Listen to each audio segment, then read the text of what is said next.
Today, the entire world rests in the palm of our hands, a living map on a screen. But how did we first draw the face of our world? We're exploring the remarkable story of how, long before satellites, before it was possible to see the Earth from the sky, human beings managed to map the planet. This is a fascinating journey of human intellect, curiosity, and discovery. And it wasn't just about drawing lines. It was a profound attempt to understand the world, to bring it within our grasp, and to define our own place within the cosmos. We will see how this journey began with ancient concepts and how knowledge, technology, and global connections, especially during the Great Age of Discovery, brought us to the maps we recognize today. How did it all begin? You might think the first map was of the land, but perhaps not. It's believed that maps of the night sky could be even older. However, in Turkey, a cave painting from 6200 BC was discovered in Katalhoyuk. It depicts a town plan, with a volcano erupting nearby. Can we call this the first terrestrial map? While that is debated, it reveals something crucial. Thousands of years ago, humans already possessed a burning desire to visually represent their environment. This fundamental impulse to preserve knowledge and pass it on to others is the very soul of cartography. By the 6th century BC, the ancient Greeks entered the story. A thinker named Anaximander created one of the first world maps, though he imagined the Earth as a flat disk. Then came philosophers like Pythagoras and Aristotle, who introduced the theory that the Earth was a sphere. This must have been a monumental shift in thinking. Indeed, it was a revolutionary step. Then, in the 3rd century BC came Eratosthenes, the head of the famed Library of Alexandria. He not only scientifically proved that the Earth was round, but with stunning ingenuity, he also measured its circumference, with astonishing accuracy. And he did it using only shadows and geometry. How? He noted the difference in the sun's angle at midday on the same day in 2 Egyptian cities, Syene and Alexandria. Using this difference and the known distance between the cities, he calculated the entire circumference of the Earth. Not only that, but it was Eratosthenes who introduced the system of latitude and longitude, the grid lines that remain the foundation of map-making to this day. It was the first systematic way of viewing the world on a grid. During the Roman era, and particularly in the 2nd century AD, came Claudius Ptolemy. His book Geographia is legendary and was considered the authority for centuries. It contained the coordinates for hundreds of locations. What's interesting is that Ptolemy's original maps no longer exist. We only have his detailed instructions on how to create them, which were recorded in his book. Later cartographers used these instructions to reconstruct the maps. Ptolemy, however, made an error. He estimated the width of the known world to be significantly larger than it was. This was a mistake that would have consequences down the line. It was this miscalculation that convinced Columbus he could reach Asia relatively quickly by sailing west. For the Romans themselves, practical roadmaps for their administrative and military needs, like the Peutinger table, were often more important. But how did a ship's crew know where they were in the vastness of the ocean? Determining latitude, their position north or south, was relatively straightforward in the northern hemisphere, thanks to the North Star, Polaris. Instruments like the astrolabe or the 9th century Arab Kamal could help. Yes, latitude was the easier part. The real problem, the great challenge, was longitude, determining one's position east or west. Why? Because the Earth is constantly rotating. To know your longitude, you must know the time difference between your current location and a reference point, like Greenwich. For that, you need a perfectly accurate clock that can withstand the harsh conditions of a sea voyage.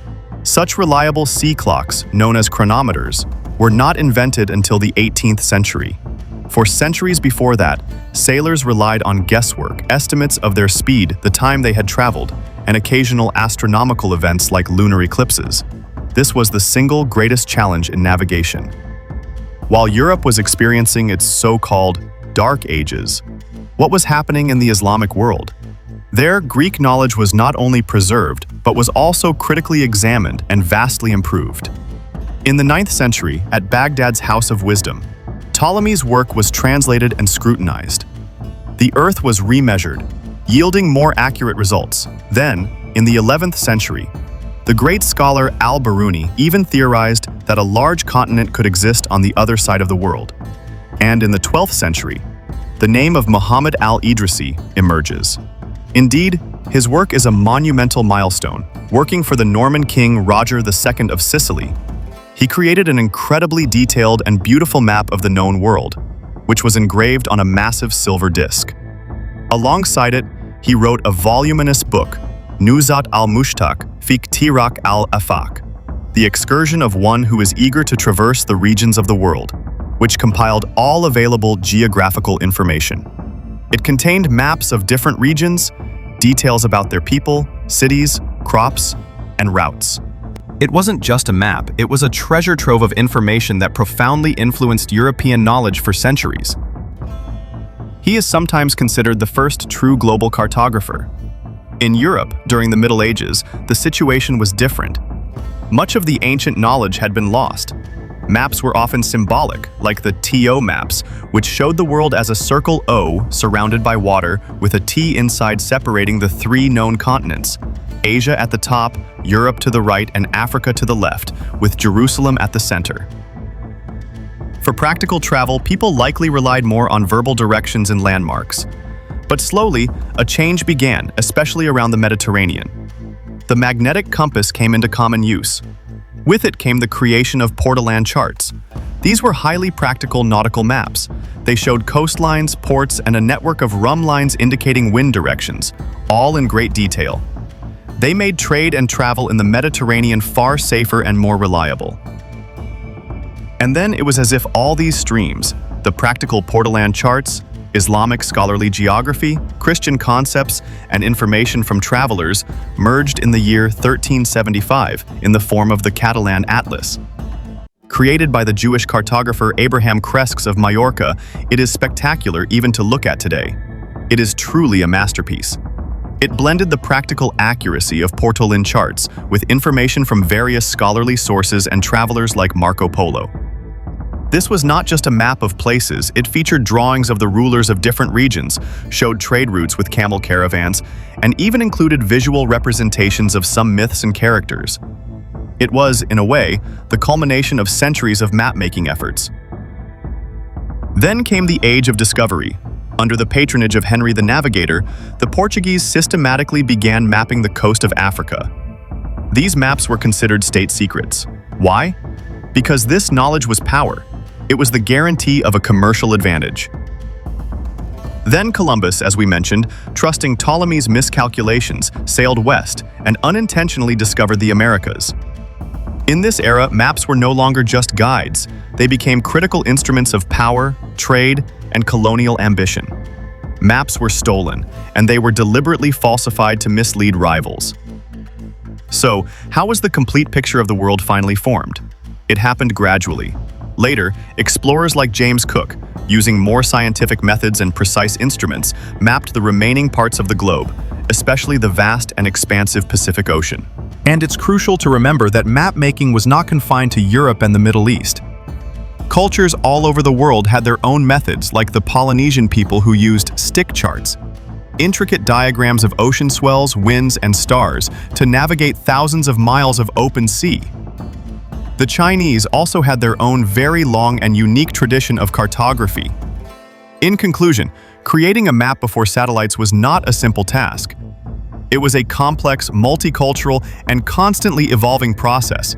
It was filled with errors, like Ptolemy's estimation of the Earth's size, but also with brilliant successes, like the calculations of Eratosthenes or the work of Al-Idrisi. These maps were not just for finding a path. They were a reflection of human curiosity, the thirst for knowledge, the pursuit of power, and the unending quest to understand our own planet. And this forces us to think about today. Now that we have GPS and Google Maps, now that technology has placed the world at our fingertips, do we see the world differently? Do we feel the routes, the places, in the same way as those for whom creating a single map was a labor of years and a life-threatening endeavor?